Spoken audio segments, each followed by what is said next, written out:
Hello, my name is Wasifa, and in today's video, we are talking about love and dating. I'm going to teach you some very good vocabulary you can use when you're talking about boyfriends, girlfriends, people you like.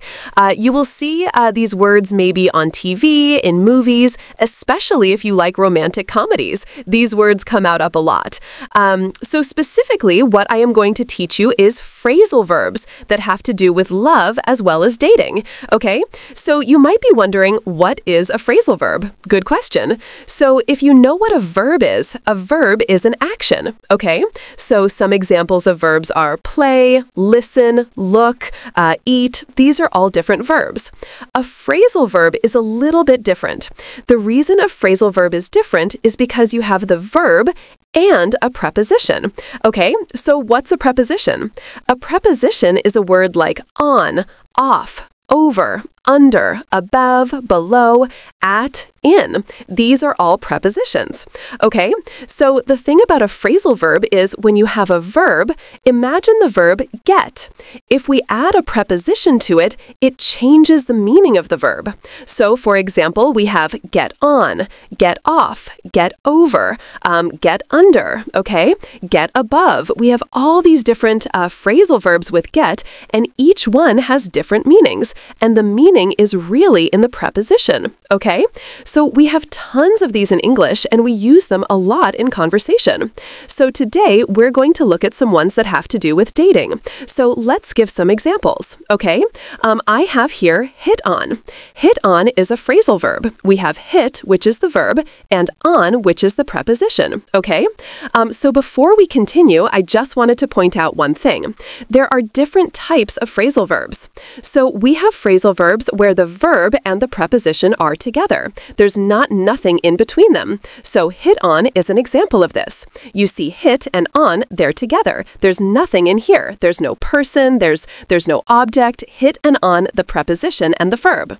Now, there is also a different type of phrasal verb where you have the verb and then there's something in between the verb and then there's the preposition. So, for example, another phrasal verb we will look at today, check out. You have check her out. So you actually have the verb, the preposition, but there is something in between the verb and the preposition.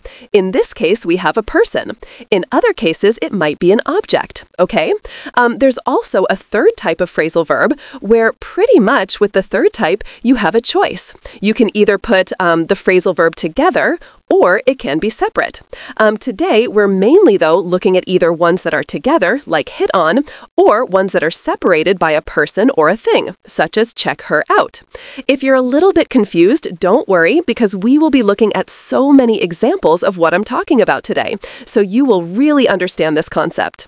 Okay, so let's look at hit on and the meaning of hit on.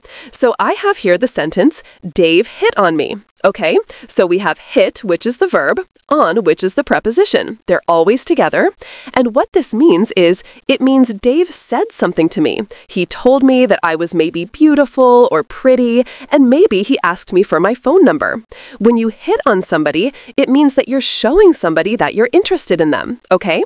So if you ever have seen any movies where you have people in bars or at clubs, you have, and this can also be for real life too, you might have a man go up to a woman and hit on her, meaning he says to the woman, can I buy you a drink? Or, can I talk to you? I think you're very beautiful. So this is hit on. It means you're telling somebody or you're showing somebody that you are interested in them, okay? Okay, the next one I want to look at, the next phrasal verb is check out. So the man checked her out. What does this mean?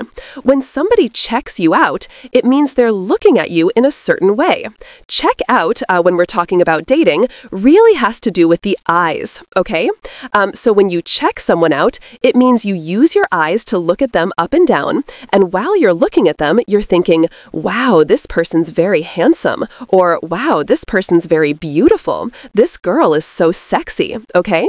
So you're really thinking about how attractive they are. So you're not talking, you're just looking at somebody and thinking about how attractive they are. So when someone looks at somebody, showing interest. So I have here a picture of this. I have a woman here and a man here, and this woman with her eyes, she's looking at the guy and she's thinking, wow, he's cute. So she's checking him out. Sometimes you have friends. Maybe there's a group of women who are looking at a guy and they're looking him up and down and they're thinking, wow, what a handsome guy. They're checking that man out. Or the same can be the opposite. Maybe there's a bunch of guys, maybe construction workers, that's a common stereotype, and a girl's walking by in a nice pretty dress and all the guys are looking at her. Those guys are checking her out. Okay? So these are two common phrasal verbs we use with dating. Now let's look at some more. Okay, so the next phrasal verb we're going to look at is probably the most important on this list, and the reason it's so important is because we use it all the time, okay? So you will definitely hear this one a lot. So let's look at it. This is go out with somebody, okay? So for example, Calvin goes out with Amy, or they are going out. So what does go out mean? Well, it's another way to say to date or to be a couple, okay? So for example, we have here Calvin and we have here Amy, and every Friday night, maybe they like to go to the movies together and they go to a restaurant together and they really like each other. That's why I drew the hearts. So they are going out. It means they are going on a date. Maybe they're boyfriend and girlfriend, maybe not. Maybe Calvin has 5 girlfriends and he's going out with five women at the same time.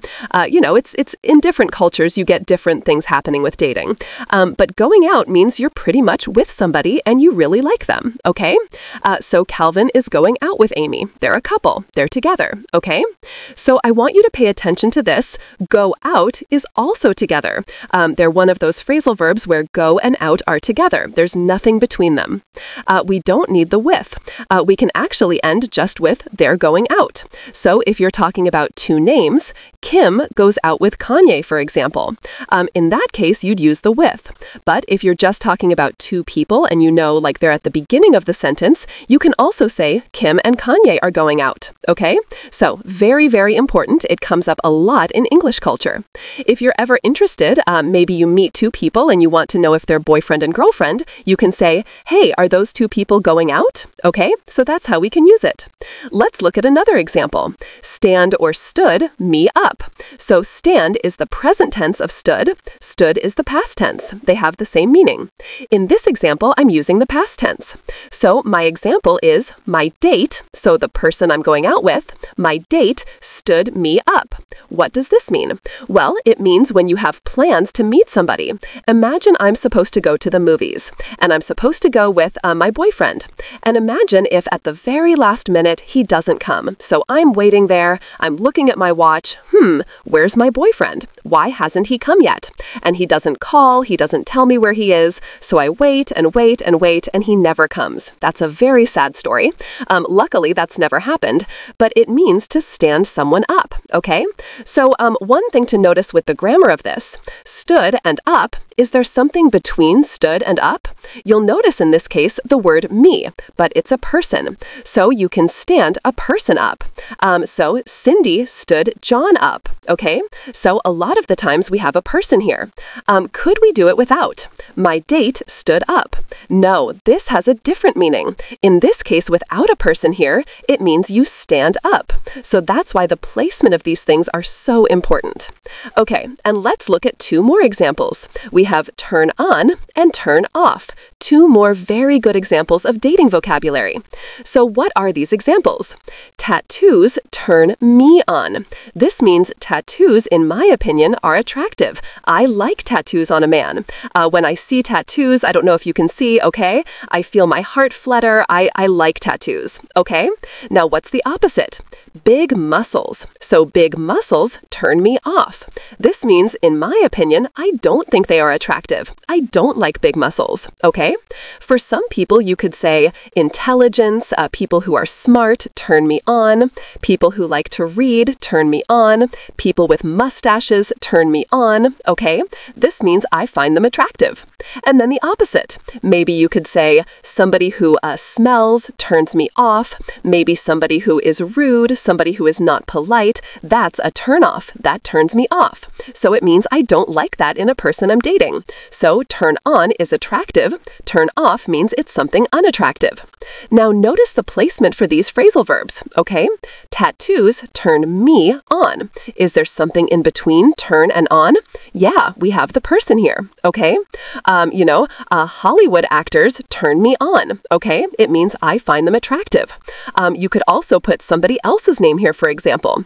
I know with my sister, British guys, she loves British accents. British accents turn my sister on, okay?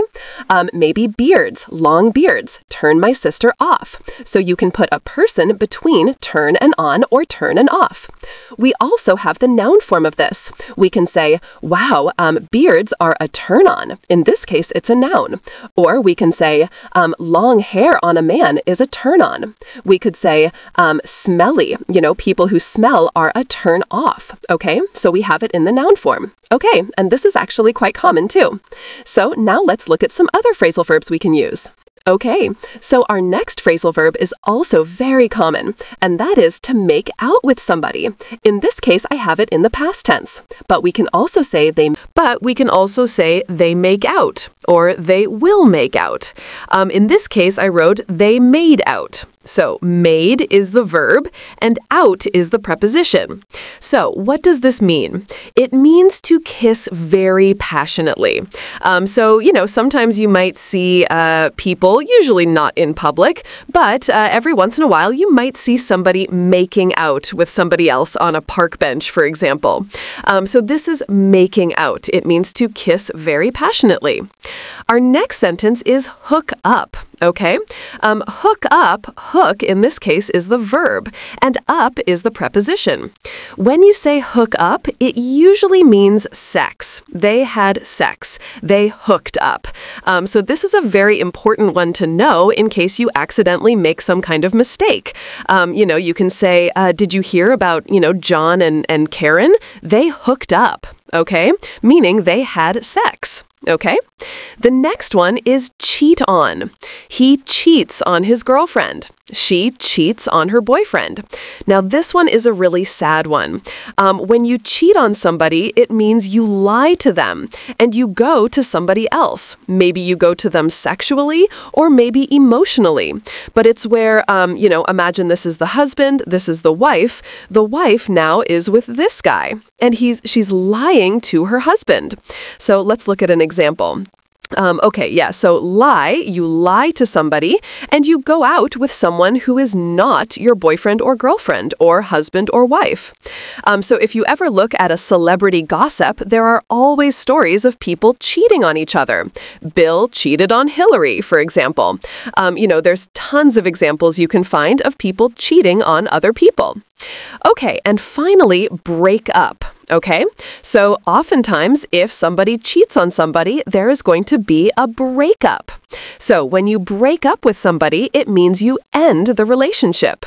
So if you have, John and Karen together, now they break up. They're not together anymore. Okay, so if we look at the grammar of this, we can say we broke up. Okay, this is in the past tense. We break up is in the present tense. We will break up is in the future tense. So in this case, broke is the verb, up is the preposition. If I wanted to talk about who broke up with whom, we could do that too. John broke up with Karen. Or we could say Karen broke up with John. But you'll notice that break and up are together in terms of the words. There's nothing between them. Okay, so I hope you've enjoyed this video. We have covered a lot. We've covered grammar in terms of phrasal verbs, and we have also covered a lot of really good dating vocabulary that's very popular and very common. So I want to thank you for watching, and I would also like to invite you to subscribe to my channel. There you can actually find a lot of other resources on pronunciation, grammar, vocabulary, IELTS, all sorts of different things. You might also like my vocabulary lesson on how to talk about guys you like and how to talk about girls you like. So that's something to check out if you want to learn more about dating.